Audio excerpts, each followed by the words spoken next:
Hello, welcome back to 1E4 course part 3. In this chapter, we're going to take a look at the Najdorf and my recommendation of h3. In this very chapter, in this very video, we are looking at sixth move e5, which is the most principled response. So let's delve straight into it. After 1 e4, c5, knight 3, d6, d4 takes, knight takes d4, the open Sicilian, knight f6, knight c3, a6, we have the Najdorf. Now my recommendation of h3. And here in this chapter, we're looking at e5. As mentioned in the introduction earlier, we play knight f3 here. This is a rare move, but a very logical one. We intend to push the g-pawn, and the knight on the king side supports this undertaking. And already here, black has quite a few options. Now let's look at all of them. I actually have a lot of options for you here. h5 is a big mistake. Weakening the g5 square is a tremendous mistake. Quite interestingly, against knight de2 on move 7, this is the main move. But that is because of knight de2, white intends to develop with g4, followed by knight g3. And after h5, the knight on e2 is a serious problem.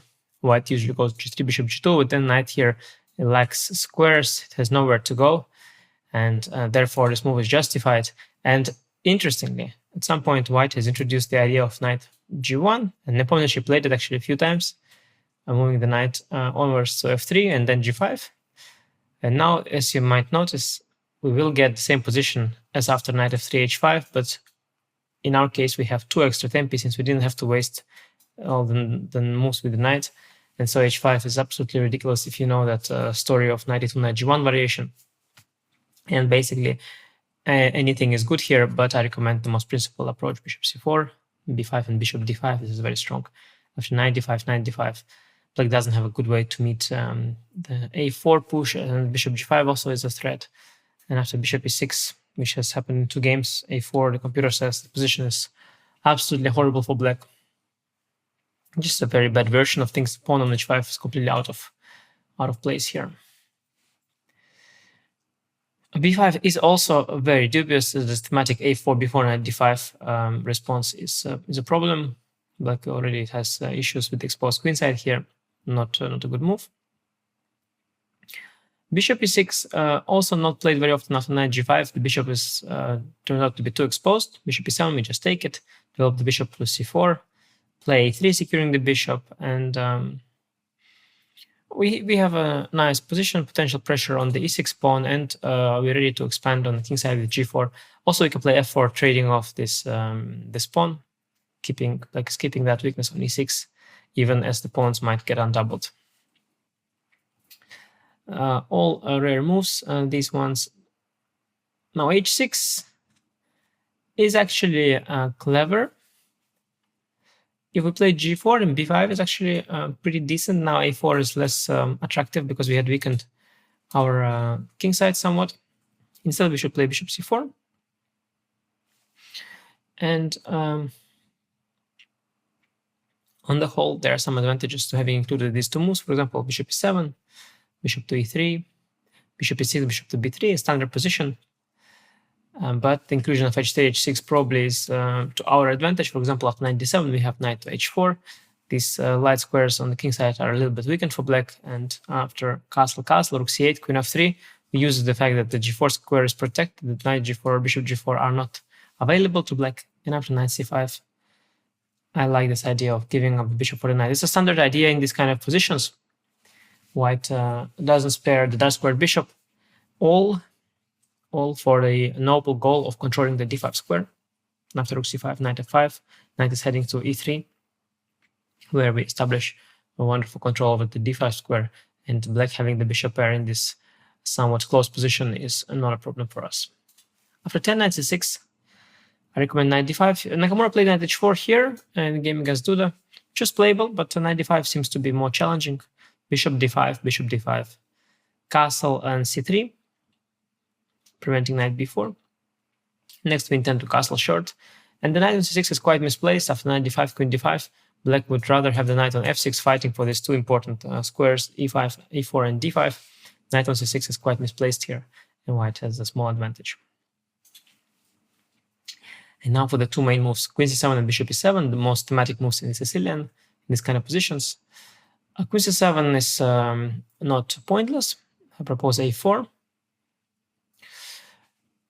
If g4 here, then after h6, g5, h9, g5, black can delay bishop e7 and go for b5, and that makes a lot of sense because after knight d5, take, this pawn is already well protected, as the bishop is not in the way. So this would be quite clever on black's part, but we're not going to go g4. I believe Pragananda also played a knight h2, knight g4, knight e3 idea, which is an idea I also will recommend, but I propose to first prevent the expansion of the queen side, so play a4 first. Bishop e7, h6 would just be a waste of time, so bishop e7 is a better move. Bishop e2, bishop e6, and now knight h2. If black sends the knight to d4, it's not an issue for us. We go knight g4, we trade off the f6 knight, we maintain good control of the d5 square, and after bishop d3, castle, castle, rook c8. Bishop e3, we target the d4 knight, and we always are ready to potentially take on d4 and go knight d5 if we want to. But mainly black lacks constructive ideas at this point, as we have restricted all sorts of counterplay. So knight on d4, not the end of the world at all. And if knight bd7, reinforcing the f6 knight, and we go knight g4, castle, and knight e3. The knights are now both facing d5 square very nicely. Rook c8, castle, rook e8 is a standard sequence, perhaps not the best one, but the most likely one. And now very strong is knight cd5. In game fun for Ace, Nasan Jargal from a team competition in 2018, where I played on the same team with Jordan. Jordan started to maneuver a little too much here and got nothing. Instead, it was time to go knight c2 d5. After bishop d5, e5, we get a typical Najdorf structure, one that I like for black usually, but in this particular case, knight on a3 is absolutely fantastic. It is potentially supporting our queenside play, but it also prevents black's kingside play, and it's not in the way of our pieces, unlike if it had been on b3, let's say, or even on f3, it's less well placed. On e3, it's really nice there. And after g6, a5, followed by c4, b4, I believe we have a very good version of these kind of positions. So things can quickly go wrong for black in this queen c7 system. Now let's look at the main line with bishop to e7. Here we go for g4, as promised. Now black has conceptually two ways to meet it, either with h6 or with not h6. So let's first look at the not h6 move. Knight c6 is very strange. It's not your usual Najdorf move. We just play g5. If knight h5, we also go for bishop e3, knight d5. If knight d7, bishop e3, let's say first castle h4. Taking knight d5, bring the queen out, perhaps to e2, or even after c3 to c2. Not necessarily to d2, because we want to keep an eye on the e4 pawn. And castle long. Knight on c6 is a little bit odd here. I don't expect knight c6 to happen a lot. Castle or bishop e6 are more normal. Let's say castle first. Bishop e6 is a little more flexible actually, but okay, let's look at castle. g5, knight h5, h4, bishop e6. Now we have the extra option of knight h2, but I recommend bishop e3, and we'll transpose after knight d7 to 8 bishop e6. Now 8 bishop a6 is one of the two main moves. Now we go g5. Knight g5 is also interesting, but I couldn't quite make it work, although definitely interesting to excuse me, definitely interesting to investigate that further.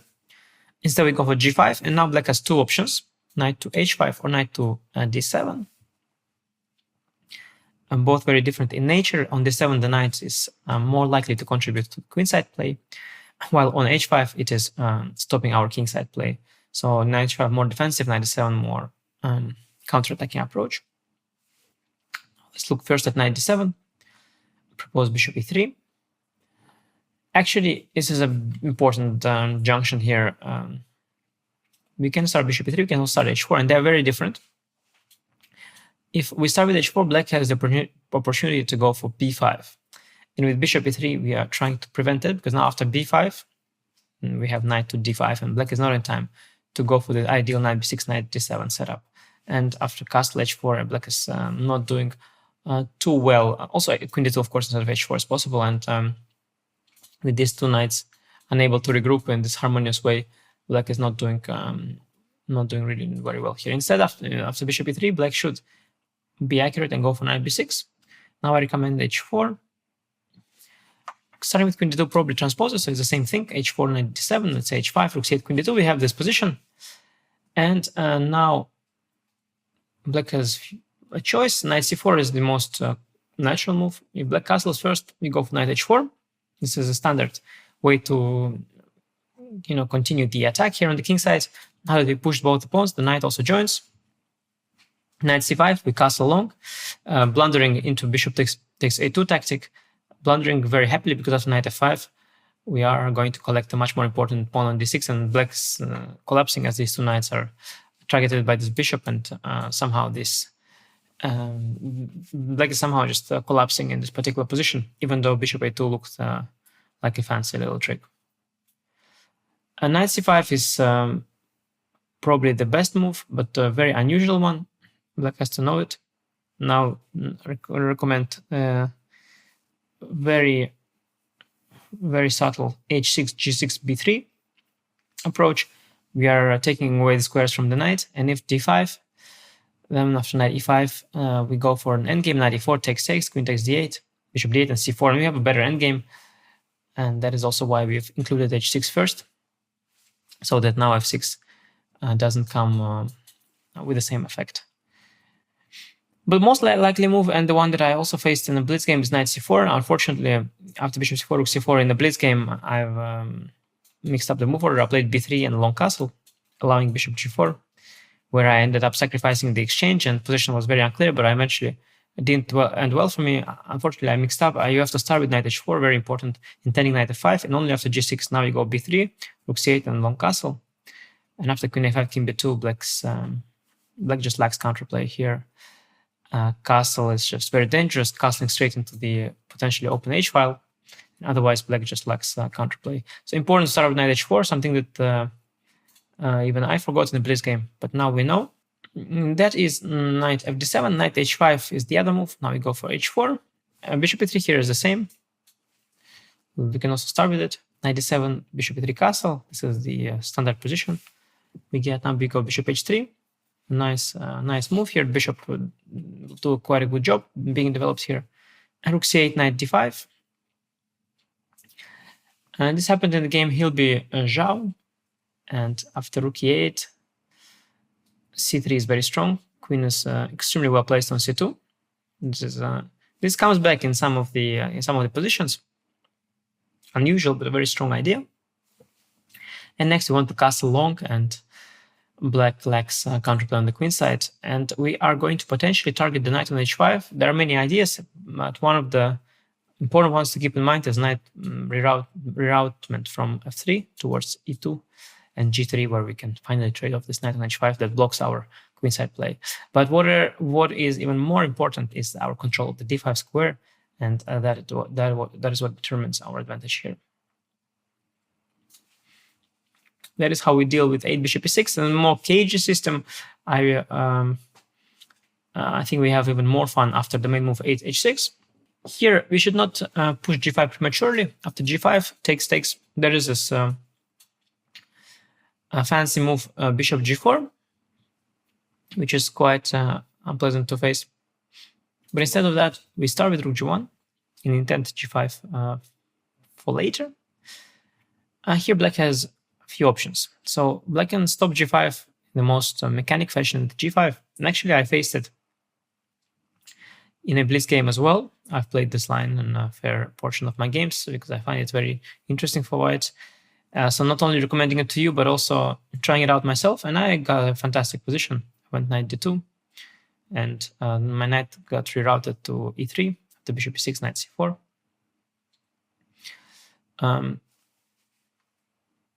In the game that I played, my opponent played knight b7. I went knight c4, knight c5. And here it's possible to either play queen f3, intending knight e3, or bishop e3.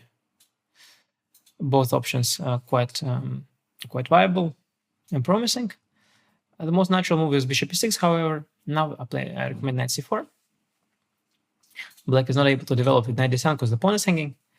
If knight c6, then knight comes to e3. This is also how my game went. I managed to get a nice grip here after bishop g2, knight cd5 eventually.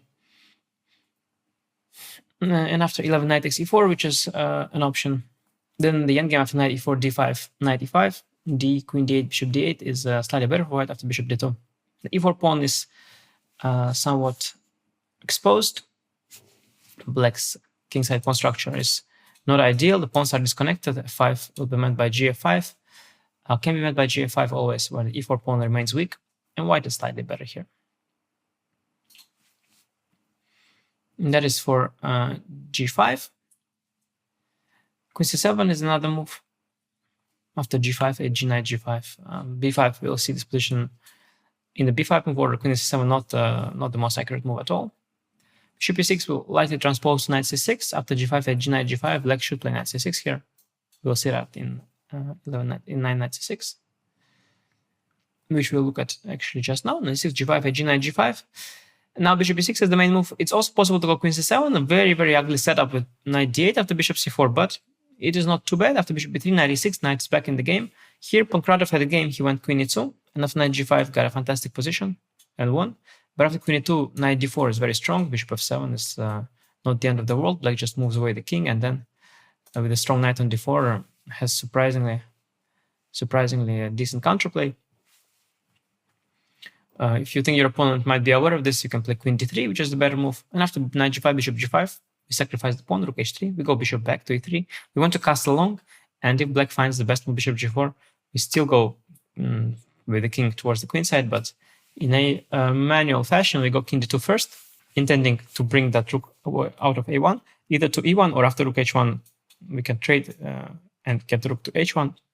And the king eventually hides on c1. And white is better here. Black doesn't have a safe place for the king. On the queen side, it's vulnerable. f7 pawn also has to be taken care of. And so here white, despite being down a pawn and having the king seemingly in the center, it is white that is having the advantage. Instead of queen c7, the main move is 11 bishop e6. Now we take on e6, and I think one of the reasons why there were some games this way is because in a very similar variation, after 6 bishop e3, black can play this setup. So in that position, our bishop would already be on e3. But here we can delay the development of the bishop and instead just grab the pawn on g7. We take and take. And although black has some counterplay, I think it's still a good position for white. After queen b6, a4 was what I prepared, and I played it against VE. And I didn't win that game, but later I played it in a blitz game and managed to, in the blitz game, to finally show that white's position is better. Here, surprisingly, both VE and also Mishra, who played with black pieces against Idani, both of these players played queen b4. And now the best move is bishop d2, setting up a very, very beautiful trick after knight e4. Rook takes e7. Now if king takes e7, we have knight to d5. And if knight takes e7, then surprisingly what has happened is that after knight takes e7, the queen is no longer defended, which makes queen g4 possible. Black is losing the knight here on the pin after d5 f3. And after queen b2, rook b1, queen c2, black collects a few pawns. The line continues with fe. We have two bishops for the rook and a much safer king. After d4, we have rook c1. And after queen b3, we just drop knight back to e2, and black is in a great deal of trouble. Note that king d7 is met by knight takes d4, followed by bishop c4. Intending on some very, very unpleasant things on the queen side. So bad news for black here. Knight c6, bishop c6 setup is not ideal if we haven't yet developed the bishop to e3. If knight b d7, it's a strange move. It's also not very good. You go g5 takes, knight takes, queen c7. Now b5 can be met with a4 before knight d5. After takes queen d5, there's this typical double attack, very unpleasant for black. Queen c7 is the move that's been played. After bishop e3, again b5 can be met by a4 knight d5. So the games went knight f8. It was played by Kivlashvili in 2021. But after queen f3, bishop e6 long castle. Of course, the knight is very strangely placed on f8, and black's king is in a very poor shape. Castling long is not where the king belongs, and I'm currently wondering, after long castle, knight d5, how black will deal with the issues to the f7 pawn. So not a good position for black at all. The most common move is actually b5 here. And now we can play g5.